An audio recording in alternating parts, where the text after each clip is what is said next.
Hello everyone, আসসালামু আলাইকুম। সবাই কেমন আছেন? আশা করি সবাই ভালো আছেন। আমিও ভালো আছি আলহামদুলিল্লাহ। Welcome back to my channel. আজকে আমি আপনাদের জন্য একটা চিকেনের রেসিপি নিয়ে এসেছি। চিকেন পার্সোনালি আমার খুব পছন্দ, আর এই রেসিপিটা আমার অনেক অনেক বেশি পছন্দের। তো আমার বাচ্চারাও রেসিপিটা খুব বেশি পছন্দ করে, মানে খাবারটা রান্না হলে আর কিছুই লাগে না। আজকে শুক্রবার, চিন্তা করলাম যে আজকে এটা রান্না করা যায়। আজকে আমি রান্না করে দেখাবো আপনাদের হারিয়ালি চিকেন। এটা একটা ইন্ডিয়ান ডিশ, আর আমি বাংলাদেশি স্টাইলে এটা রান্না করার চেষ্টা করেছি। আশা করি আপনাদের ভালো লাগবে। তো আমার ভিডিওটা দেখবেন আর আমার চ্যানেলটা সাবস্ক্রাইব করতে ভুলবেন না। ডেসক্রিপশনে আমার ফেসবুক পেজ লিঙ্ক দেওয়া থাকবে, সেখানে গিয়ে একটু ফলো করে আসবেন কষ্ট করে। তো চলুন রেসিপিটা দেখিয়ে দিচ্ছি। খুব সহজে রান্না করার চেষ্টা করেছি, আশা করি আপনাদের ভালো লাগবে।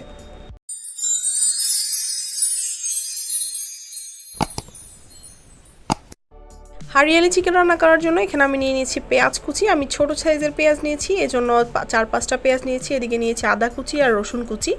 রসুন এখানে 4-5 কোয়া নিয়েছি, আর আদা একটু করে দেখে বুঝতে পারছেন। আমি যেহেতু রান্না করব চিকেন হচ্ছে 300 গ্রাম 350 গ্রামের মতো, তো আমি ওই হিসেবে মশলাটা নিয়েছি। এখন আমি সামান্য তেল দিয়ে দিয়েছি একটা প্যানটা গরম হওয়ার জন্য একটু রেখে দিলাম। দেন আমি হচ্ছে যে মশলাগুলো কেটে রেখেছিলাম ওগুলো দিয়ে দিব। ওগুলো দিয়ে হালকা একটু ভেজে নেব। তো আমি তেলটা গরম হওয়ার জন্য একটু ওয়েট করছি। তেলটা গরম হয়ে গেছে, এখন আমি মশলাগুলো ঢেলে দিচ্ছি।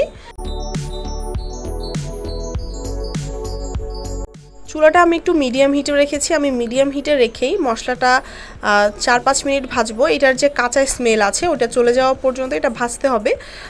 তখন দেখবেন যে এটা মশলাটা আরেকটু নরম হয়ে একটু কমে যাবে। তো অতটুকু পর্যন্তই ভাজতে হবে। এখানে আমি অন্য কিছু আর মিক্স করব না, শুধুমাত্র এই মশলাটাই ভেজে নেব।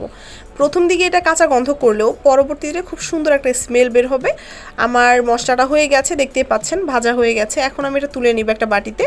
আর এদিকে আমি নিয়ে নিয়েছি ফ্রেশ পুদিনা পাতা আর ধনিয়া পাতা, এই দুইটাই আমাদের লাগবে। তা আমি এগুলো একটু পরিষ্কার করে সুন্দর করে কুচি করে নিচ্ছি, তারপর ফিরে আসছি।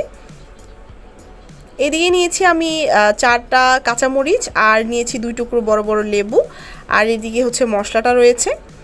আর এখানে পুদিনা পাতা নিয়েছি আমি, আর নিয়েছি ধনে পাতা কুচি, দেখতে পাচ্ছেন। এরপর আমি এখানে চিকেনটা ধুয়ে পানি ঝরিয়ে রেখেছি। চিকেনটা একটু ছোট ছোট টুকরো করতে হবে। এই রান্নাতে অবশ্যই চিকেনটা ছোট টুকরো করতে হবে, কারণ এটাতে আমি এক্সট্রা কোনো পানি ইউজ করব না। চিকেনের যে পানিটা আছে ওইটাতেই চিকেনটা রান্না হবে, সেই জন্য। তো এখন আমি যেটা করব সেটা হচ্ছে আমি একটা পেস্ট তৈরি করে নেব। পেস্টটা তৈরি করার জন্য প্রথমে আমি ধনিয়া পাতা কুচি দিয়ে দিয়েছি, এরপর আমি দিয়ে দিব পুদিনা পাতা কুচিটা।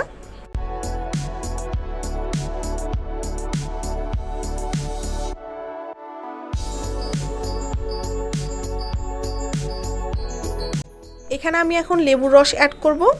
আমি এখানে 3 টেবিল চামচ পরিমাণ লেবুর রস অ্যাড করছি।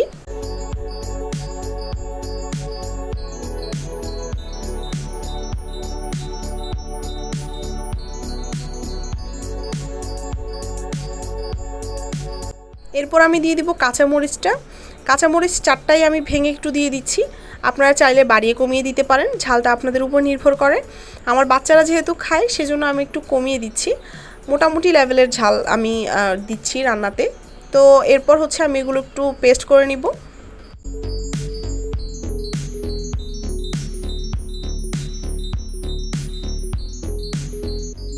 এগুলো পেস্ট করে নেওয়ার পর এখন আমি যে মশলাটা ভেজে রেখেছিলাম সেটা দিয়ে দিব এখানে। আবার সব কিছু একসাথে মিক্স করে খুব ভালোভাবে একটা পেস্ট তৈরি করে নিব। মনে রাখতে হবে, আমি বারবার করে বলছি, এটাতে কোনো পানি ইউজ করবেন না, শুধুমাত্র এই মশলাটা দিয়েই রান্নাটাও হবে। রান্নাতেও আমি কোনো পানি ইউজ করব না।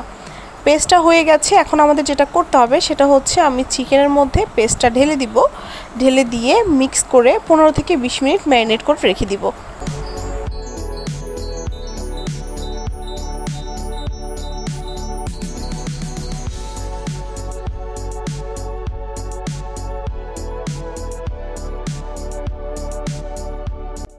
এখানে আমি 2 টেবিল চামচ পরিমাণ লবণ দিয়ে এরপর পেস্টটা দিয়ে খুব ভালোভাবে চিকেনটা মাখিয়ে 15 থেকে 20 মিনিটের জন্য রেখে দিয়েছি। 15-20 মিনিট পর ফিরে আসলাম। আমি যেহেতু পেস্টটাতে কোনো লবণ ইউজ করিনি, সেজন্য ওই লবণ দিয়ে মাখিয়ে রেখেছিলাম। অবশ্যই লবণটা তখনই দিয়ে দিবেন।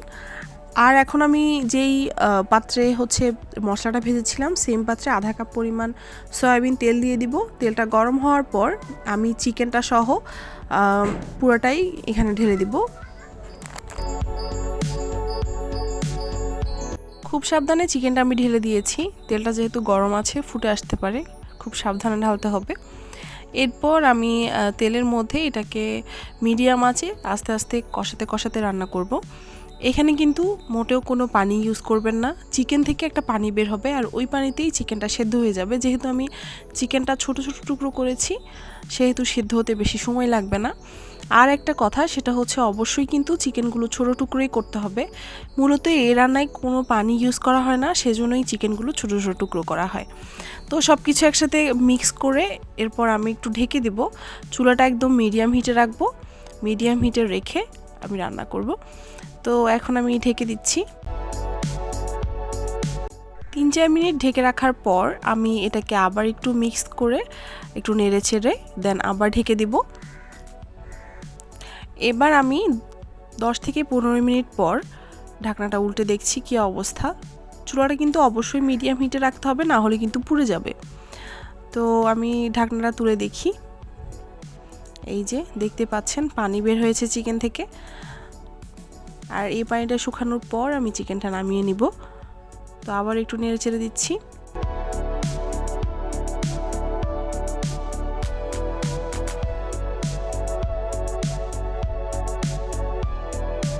এখন আমি আবারও 5 মিনিটের জন্য ঢেকে রেখেছিলাম। চিকেনটা হয়ে গেছে, এখন আমি সার্ভ করব। আসলে আজকে একেবারে আমার বেবিদেরকে দিয়ে দেখি ওরা কি বলে। আমি এই রান্নাটা খুব বেশি পছন্দ করি, কিন্তু আমার বেবিরা দেখি কেমন পছন্দ করে। ওদেরকে আমি সার্ভ করে দেন আপনাদের দেখিয়ে দিচ্ছি ওদের রিয়াকশানটা কেমন হয়। তো একেবারে খাবারের জায়গায় চলে যাচ্ছি, চলুন। এই যে আমরা আজকে যেহেতু সবাই বাসায়, তো সবাই একেবারে ফ্লোরেই বসে গেছি খাওয়ার জন্য।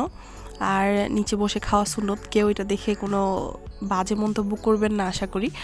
তো এখন আমার বাচ্চারা দেখতে পাচ্ছেন খেয়ে কতটা মজা পেয়েছে। ওদের কথা হচ্ছে আমি প্রায়ই যাতে এটা রান্না করি, ওদের নাকি অনেক বেশি ভালো লাগছে। আর চেহারার হাসি দেখে তো বোঝাই যাচ্ছে কতটুকু ভালো লাগছে ওদের কাছে। আসলে যদি এই আইটেমটা আপনি বাসায় রান্না করেন, সাথে আর অন্য কিছুর কোনো প্রয়োজনই নেই।